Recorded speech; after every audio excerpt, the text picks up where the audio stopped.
हुज़ूर नबी पाक सल्लल्लाहु अलैहि वसल्लम नबी थे। आपके जो साथी थे जो आप पर ईमान लाए, हम उनको सहाबा किराम कहते हैं कि नहीं कहते? कहते हैं।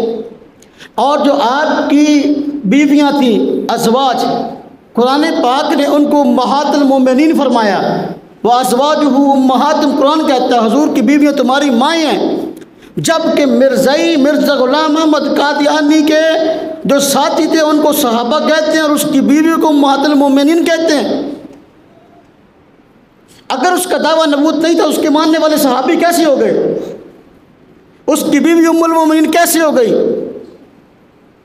कादियानी अपनी शरारतें बंद करें।